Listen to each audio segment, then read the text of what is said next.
Hello everyone. Welcome to my channel for the third and final part of this amazing model build series. In this episode, you'll see how I completed detailing and assembling the interior of the model, as well as how I detailed the exhaust and undercarriage. I'll also cover many other interesting aspects of this build, culminating in the most anticipated and satisfying moment, the final assembly. If you haven't seen the first two parts, I encourage you to watch them, as they cover the steps I took to get this model to its current stage. If you enjoy my work and would like to support me in creating more and better content, please hit that subscribe button. It helps me more than you can imagine. Feel free to use the comment section to share your thoughts on this model build, the methods I used, or any other related questions you may have. I will respond as soon as possible.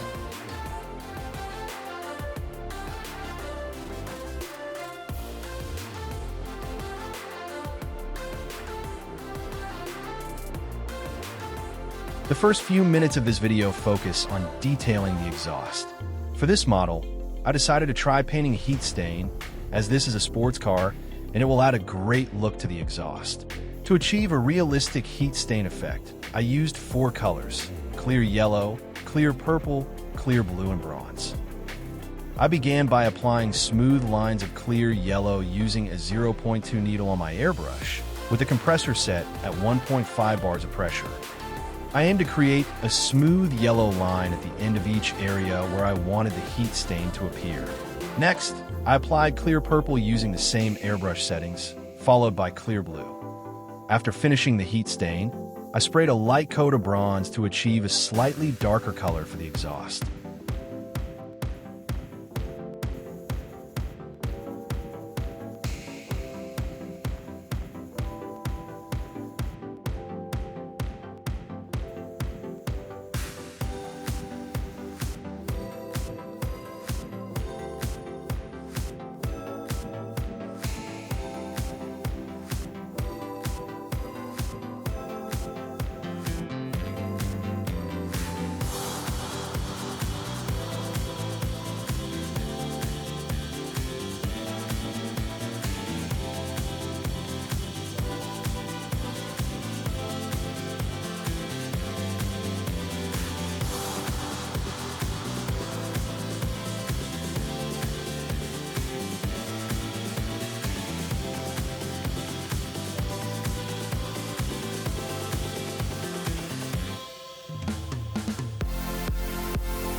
The model included pre-cut window masking, which made painting the edges precise and clean.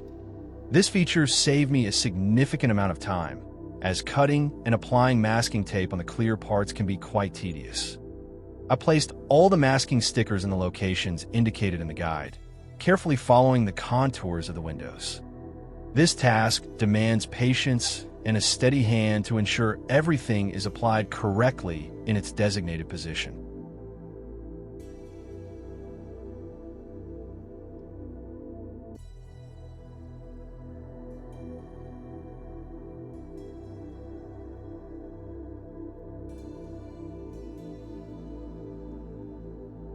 After placing all the masking stickers in their correct positions and ensuring that no edges were lifted, I moved on to the next step, painting the edges black. I have 2 tips to share that can help prevent common issues. Many model builders experience problems with paint leaking under the masking tape, resulting in drip lines in areas that should remain unpainted. The first trick is to apply 1 or 2 light layers of clear coat before adding color. This will seal any potential lifted corners of the masking tape, allowing the paint to appear only in the desired areas. If you don't have clear coat available or prefer not to use it, the second tip is to apply the first 2 layers of paint as dry as possible. This technique will have the same effect as the clear coat and will help seal any lifted masking tape. Using either of these tricks will help you achieve a clean, sharp edge on your painted clear parts. I hope this helps.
After applying the black paint and ensuring complete coverage, I removed all the masking tape from the clear parts.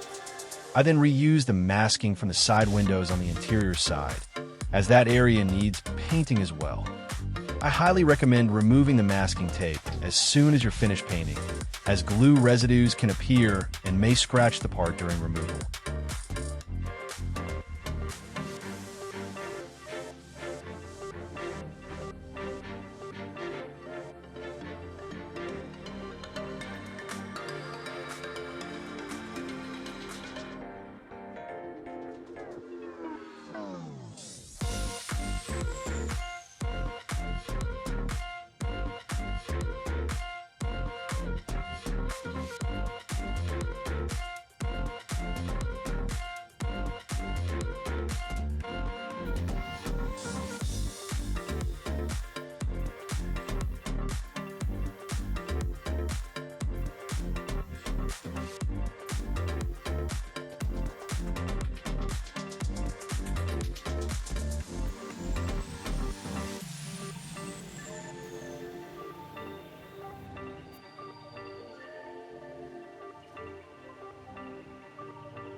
The taillights need to be painted black, leaving only the center chrome visible.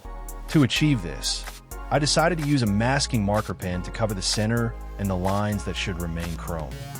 After applying the marker, I quickly dried it with a hairdryer and then proceeded to paint the taillights matte black. Once I ensured that the coverage was complete and the paint was dry, I removed the masking, revealing the nice chrome center.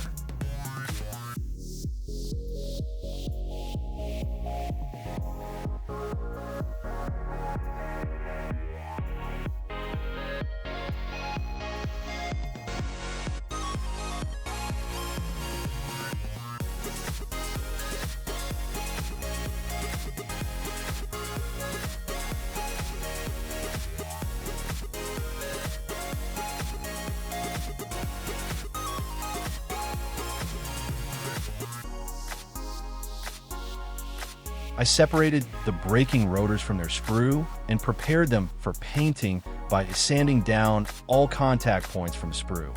I then attached them to a toothpick to keep them steady while spraying. The color I chose for this task is Super Stainless 2 from Mr. Hobby. After the paint dried completely, I applied a layer of Molotow chrome paint for a realistic rotor look. However, I made a mistake that I'd like to share in case you want to use this technique. The chrome paint has a very long drying time, and while I was handling the rotors to glue them to place, I accidentally touched the painted surface with my fingers. To avoid this issue, I recommend applying the chrome paint just before installing the wheels. This way, you can prevent the rotors from being touched and avoid any fingerprints on the dried surface.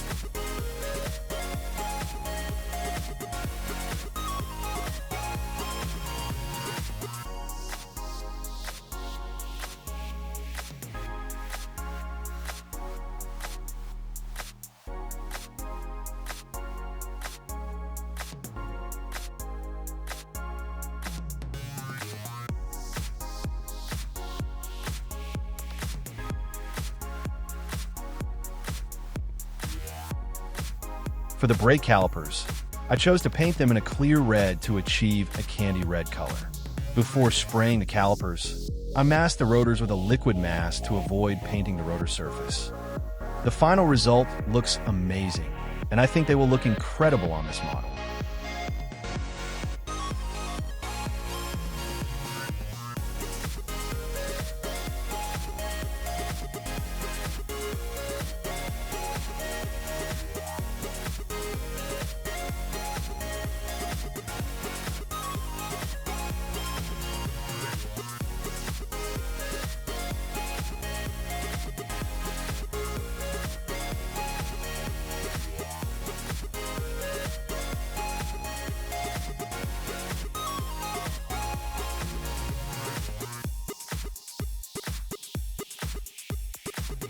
The interior is painted and ready for assembly. The only things missing are a few decals, which I will start placing as I proceed with the assembly. I highly recommend paying close attention to the manual when selecting parts to be painted, especially since the model is available with both left and right steering wheel positions. I bring this up because I made a mistake by choosing the wrong center console before painting. I thought the one I picked made more sense, but I was wrong. I realized my mistake when I tried to position the dashboard, and the console was pushing it up, creating a gap where there should have been full contact. I reflected on what I did wrong, and once I figured it out, the entire assembly went very smoothly. I painted the correct console using the same color scheme, added all the details, and once everything was dry, I glued it in place and proceeded to apply the decals.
The next step was to polish the body. I wet sanded the entire model with a 2000 grit sanding sponge, followed by a 3000 grit sponge, until all the dust particles caught in the clear coating disappeared and the surface was perfectly flat. I then began polishing using a new rotary tool with a cotton pad and a heavy cutting compound designed for real cars. The results are amazing, and I am very pleased with this tool purchase. It has been a game changer for me, primarily due to its power and cordless design. After completing the first stage of polishing, I saw the shine I had been aiming for. Once I applied the second stage of polishing with a medium cut compound and a soft polishing pad, the model achieved a showroom quality shine. I am thrilled with the outcome and confident that my future models will look incredible every time.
One of the most complicated and time-consuming tasks for this Toyota Supra model was cutting and applying the carbon fiber decals.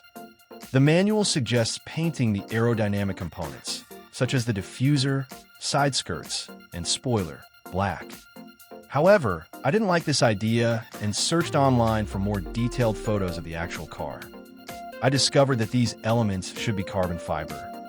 Since I wanted my model to be special, I decided to complete this task to match the real car. The model does not come with a carbon fiber decal sheet, so if you plan to build a similar model, you will need to purchase it separately. The first step in this task is to create a template for the components. To do this, I applied masking tape over the part and trimmed away the excess with my X-Acto knife. To prevent excessive wrinkling of the decal, especially for complex parts like the diffuser, I had to create 3 separate templates to accommodate the different angles and sides. After cutting out the templates, I moved on to cutting the carbon fiber decal into the desired shapes. This is a very tricky operation because the templates are somewhat upside down, so to ensure accurate cutting, I had to place them on the front side of the sheet. The biggest challenge here is that the tape has quite a strong adhesive, which can easily detach the decal from its backing paper.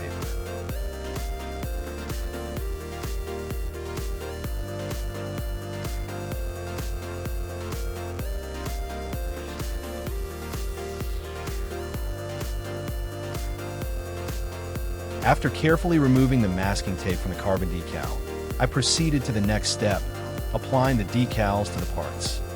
I poured a bit of warm water into a small plate and placed each decal in it, positioning them as they began to float. Before applying the decals, I thoroughly brushed the surface to eliminate any dust particles and applied a decal setter to the area where each decal would be placed. To position the decals accurately, I used tweezers to gently lift each decal from the plate and place it onto the part. Once I was sure the position was correct, I used a hairdryer on medium speed to blow warm air over the decal. I noticed that this method worked much better for setting down larger decals compared to using a simple cotton bud. Once the decal had settled and the water had completely evaporated, I began the process of leveling the decal with the surface of the part, carefully removing all wrinkles one by one. To do this, I applied decal softener over the decal and allowed it to sit for about a minute to work effectively. For eliminating the wrinkles, I used a tool with a soft silicone tip to press the decal into the crevices and follow the contours of the component. Once I was sure that all the wrinkles were gone, I gently cleaned the decal with a wet cotton bud and dried it with a hairdryer.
The final step of this task is to apply a clear coat to all the elements in order to seal the decals and achieve a shiny finish that complements the entire model.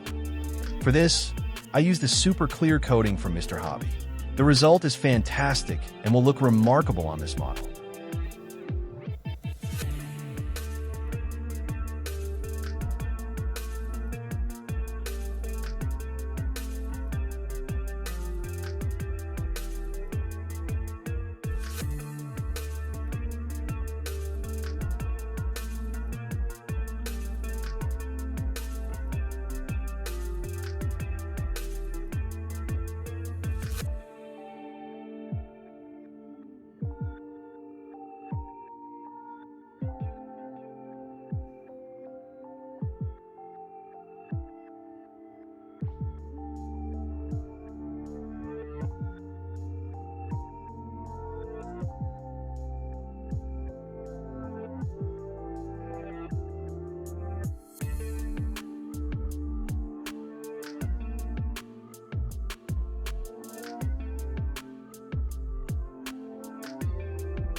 Installing the clear parts on this model is a straightforward task that really enhances its overall appearance.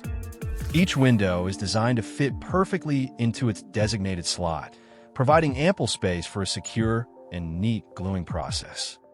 I started by carefully positioning the rear window, ensuring it was aligned correctly before applying adhesive to hold it firmly in place. Once that was set, I moved on to the side windows, gently pressing them into their slots and securing them with glue. The windshield requires a bit more attention, as it needs to be assembled with the part that holds the wipers before installation. I carefully attached the wiper assembly to the windshield, making sure everything was aligned properly for a seamless look. After that, I patiently positioned the windshield into its spot and ensured it sat evenly. Additionally, I wasn't quite satisfied with the appearance of the headliner. It lacked the realistic finish that I was aiming for. To fix this, I applied a coat of flat black paint, which significantly improved its look. The new finish gives the model a much more authentic and premium vibe, enhancing the overall presentation. Now, the completed model truly stands out with its clear windows and detailed interior. Now it's time to focus on the final details before the assembly of the model. I started by carefully positioning the headlights in their designated spots on the front of the car. To ensure they stayed securely in place, I used plastic cement, holding them steady for a few minutes to allow the adhesive to set effectively. Next, I turned my attention to the diffuser, where I installed the small lamps. To enhance their realism, I painted the backside of each lamp with super stainless paint, which give a reflective quality and adds to the overall visual impact. Once I completed the diffuser, I moved on to installing the taillights, ensuring they were aligned properly within their designated openings. After securing the taillights, I placed the front spoiler in its correct position. I applied a few drops of plastic cement to keep it firmly attached. Once the spoiler was in place, I added the final decals on the diffuser and the inside stop lamp, paying close attention to their alignment for a professional look. Finally, I went through the remaining components, carefully installing essential small parts like the windshield wipers and side mirrors, ensuring that every detail contributed to the model's overall authenticity and aesthetic appeal.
While installing the wipers, I made a mistake that almost ruined my model.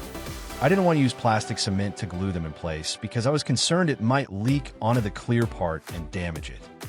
Instead, I opted for super glue. Though it carries some risks, its thicker consistency makes it easier to control. Unfortunately, I didn't realize that the windshield had developed a static charge.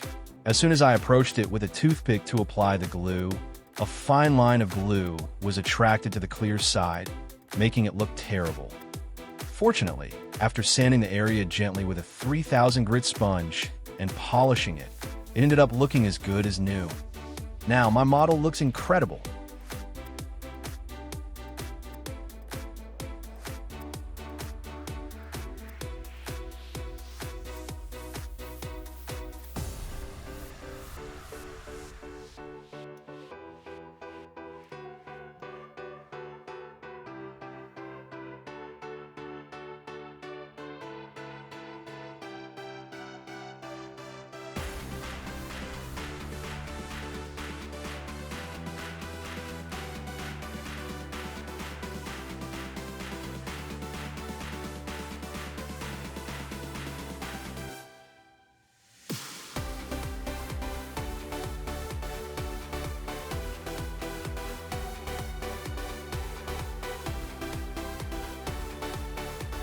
The last minutes of this video are dedicated to the final assembly. Here, you can see how this amazing model comes together after all the parts have been assembled. It has been quite a long journey, but I enjoyed every moment of it. Each element I painted, every decal I applied, and every small detail I added was a new and interesting experience. I want to thank you for staying with me to the end, and I would love to hear from you in the comment section. Your questions or opinions about this build, or any related topics, are valuable to me. If you haven't subscribed yet, you can do so now. It helps motivate me to create even better content. I'm already working on my next project and will soon upload new videos to share my progress, so stay tuned. Until then, I wish you all the best, and I look forward to seeing you soon.